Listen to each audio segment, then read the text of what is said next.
자, 3번. 진술거부권에 대한 설명으로 옳지 않은 것은. 먼저 진술거부권과 관련해서 이제 가장 중요한 판례는 진술거부권을 고지하지 않은 경우.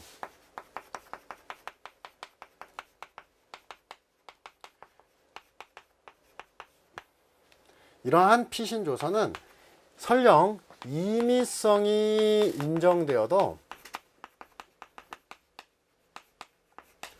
위법 수집 증거로서 증거로 할 수 없다. 이게 상당히 중요합니다. 바로 자백배제와 관련해서는 임의성 의심 사유 고문이 존재해도 자백이 자의로 나왔다 혹은 진실하다라고 하면 증거로 쓸 수 있다.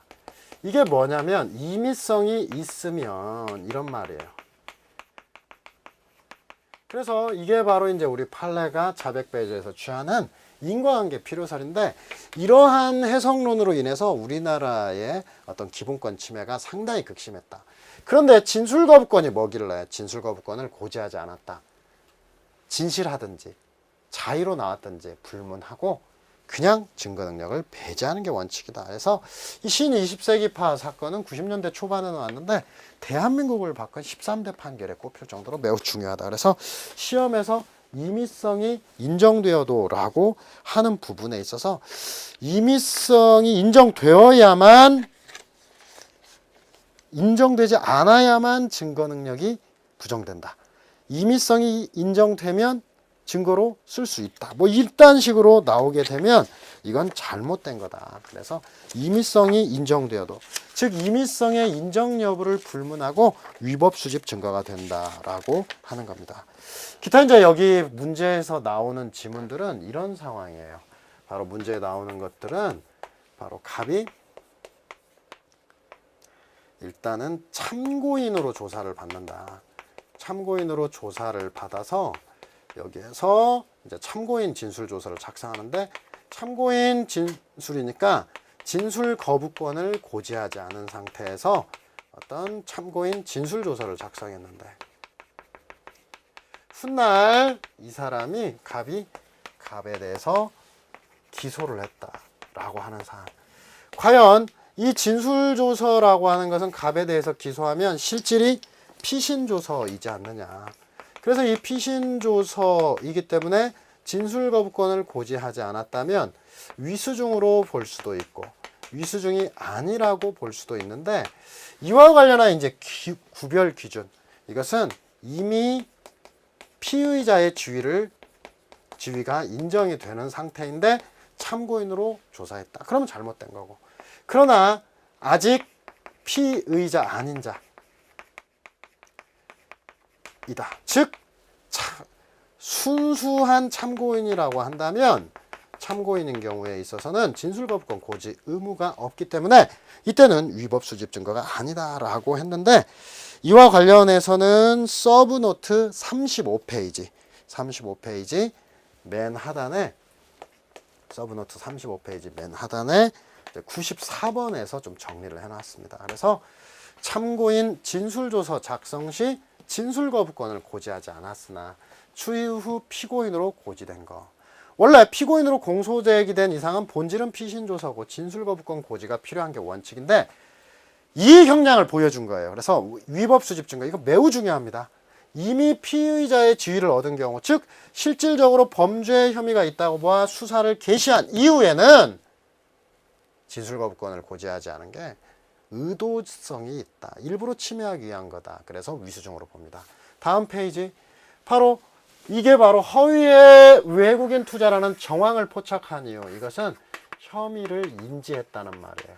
그럼에도 불구하고 참고인으로 조사한 것. 이미 구속 수사도 했다. 공소제기도 했다. 바로 이미 혐의가 인지돼서 공소제기까지 했는데 진술조서 작성했다. 이것은 의도성이 인정돼서 위수중으로 봤다. 반면에 위법 수집 증거가 아닌 경우는 아직 피의자의 지위를 얻지 못한 경우 순수한 참고인으로 조사했다. 바로 참고인 조사 시에는 진술거부권으로 고지할 필요가 없다는 걸 감안했다. 그래서 이것은 의도성이 없기 때문에 그러하다라고 하는 거예요. 그래서 이 두 가지, 바로 이미 피의자의 주의를 취득했느냐, 아직 피의자의 주의를 취득하지 못했느냐, 그리고 이 표현 허위의 외국인 투자라는 정황을 포착한 다음, 이것은 이미 인지했다는 것의 대표적인 표현이 되겠습니다. 자, 그렇다면 이러한 정리를 바탕으로 문제로 돌아가서 보겠습니다. 그래서 문제는 이제 5페이지 교재로 와서 3번 문제 보겠습니다. 자, 1번 지문. 수사기관에 의한 진술거부권 고지 대상이 되는 피의자의 지위는 혐의를 인정하여 수사를 개시하는 행위를 한 때, 이게 실질설이고. 자, 그 다음에 구속영장 발부에 의해서 적법하게 구금된 피의자가 피의자 신문을 위한 출석 요구에 응하지 아니하면서 수사기관 조사실에 출석을 거부할 경우, 이거 최신 판례에서 봤죠? 구속영장의 효력에 의해서 구인할 수 있다.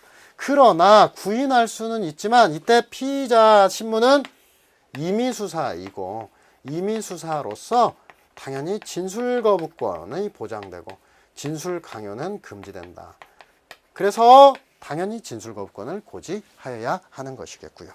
자, 그 다음에 3번 피의자를 신문함에 있어 미리 진술거부권을 고지하지 않을 때 위법 수집 증거로서 임의성이 인정되는 경우라도 증거 능력이 부인돼야 되겠죠. 자, 그 다음에 네 번째 판례는 진술거부권을 고지하지 않은 상태에서 임의로 행해진 피고인의 자백을 기초로 한 2차적 증거 중 피고인 및 피해자의 법정 진술은 공개된 법정에서 임의로 이루어진 거, 원래 이게 자진하여라는 표현을 써줬고, 그래서 유죄 인정 증거로 사용할 수 있다라고 하는데, 이 판례는 아주 유명한 판례입니다. 바로 강도 현행범으로 체포해놓고, 이 판례 여러분들 기본 강의 하신 분들은 아실 거예요. 진술거부권을 고지하지 않아서 이제 별건까지 자백했다.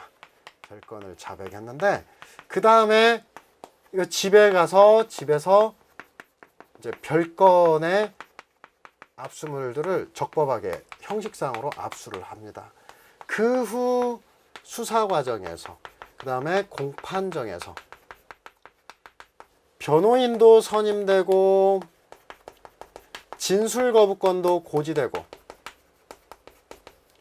고지도 되고, 그 다음에 자진하여서 이것을 임의로 자백했다. 동일 내용을 자백했다. 이런 사안이고, 그 다음에 별건의 실제 판례에서는 이제 별건의 이제 피해자가 진술도 있었다. 진술까지 해왔다. 그렇다면 원래 진술거부권을 고지하지 않은 상태에서 이루어진 이 별건의 자백은 위수중이고, 이것은 독수과실인데 어떻게 그 후 수사 공판정에서 위법행위가 시정되고 동일 내용을 자백했고, 별건의 피해자의 진술로서 어느 정도 인과관계가, 이 경우 인과관계가 희석 단절되어서 그 이후에 이루어진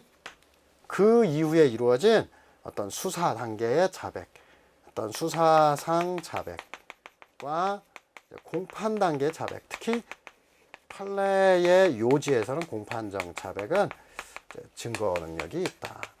그래서 독수과실의 예외에 관한 판례죠. 그래서 독수과실 예외를 인정했다.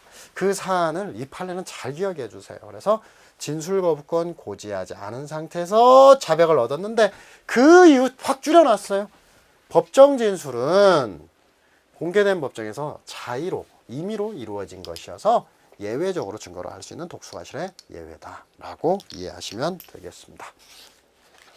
자, 이제 4번 문제로 넘어가 보겠습니다. 사건의 이송에 관한 문제인데, 이송은 상당히 간단한 문제입니다. 서브노트 5페이지 16번, 서브노트 페이지 5페이지 16번, 17번에 연속해서 이제 정리를 해놨어요. 그래서 15번, 16번에 대해서 한번 보겠습니다. 16번. 16번, 17번으로 정리했어요. 먼저 이송 같은 경우에는 이송 사유가 있으면 이송한다, 이송해야 된다. 필요적 이송이 원칙이에요. 형사소송법이 필요적 이송을 하도록 하는 것은 여러분들이 법관의 입장이라면 어떨까요? 예, 우리 법원에서 하겠습니다. 우리 법원에서 하겠습니까? 이럴까요? 아닙니다. 법관은 자기에게 배당된 사건만으로도 바빠요. 가급적이면 안 하고 싶어요. 없으면 안 해도 되고 있으면 그거 다 해야 됩니다. 그래서 다 서로가 싫어하는 거예요. 그래서 서로 간에 임의적 이송으로 둬서 여기로 쏘고 여기로 쏘고 하면 서로 짜증나요. 그래서 이러한 것들을 방지하기 위해서 사유가 발생하면 반드시 이송하도록 하고 있다. 자, 반면에 이제 임의적 이송이 현재지로에 이송할 수 있다. 이거 하나밖에 없어요. 물론 형사소송법 이외에 뭐 가정보호 사건, 그 다음에 뭐 성매매 사건의 가정법원으로 이송. 그래서 이제 원래는 이제 임의적 이송과 관련해서 임과 성현 이렇게 외워둘 수도 있어요. 근데 실제 시험에서 이 두 가지는 거의 안 나오고 현재지로. 그래서 현만 나오면 이송할 수 있다. 이렇게 이어서 기억해 주면 되겠습니다. 그리고 이제 문제의 지문에서 군사법원에 대한 부분이 나온다. 그래서 군사법원도 연이어서 보충을 해볼게요. 군사법원 지문은 뭐 독립된 걸로 한 문제로 나오기보다는 앞에서 뒤에서 한 지문씩 끼어 들어가는 거예요.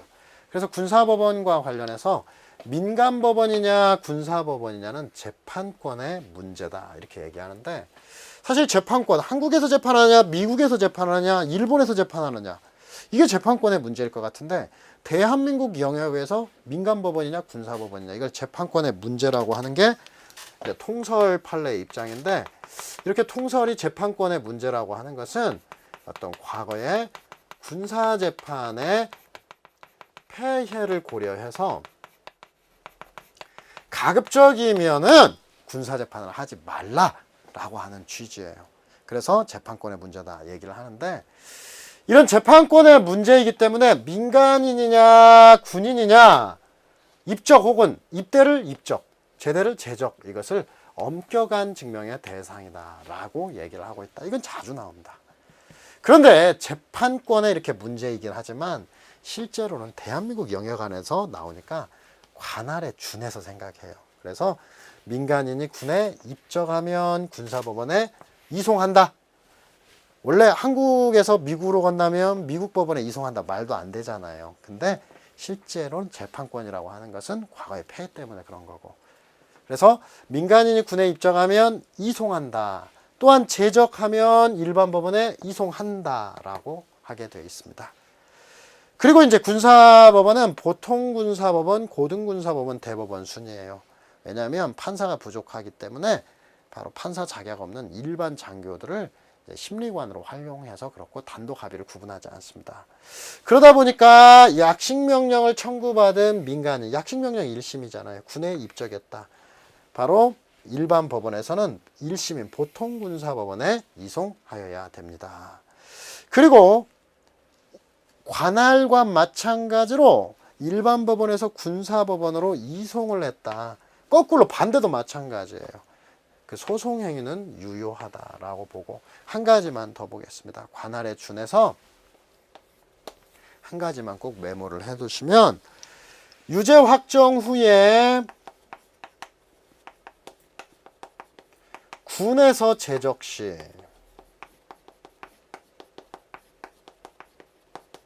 대응하는 일반 법원이 일반 법원에서 재심을 관할한다. 재심 관할하고 일반 법원에 재심을 청구해야 하고요. 뭐 그렇게 되겠습니다. 자, 이렇게 해서 군사법원에 대한 문제들을 좀 보충해 봤습니다.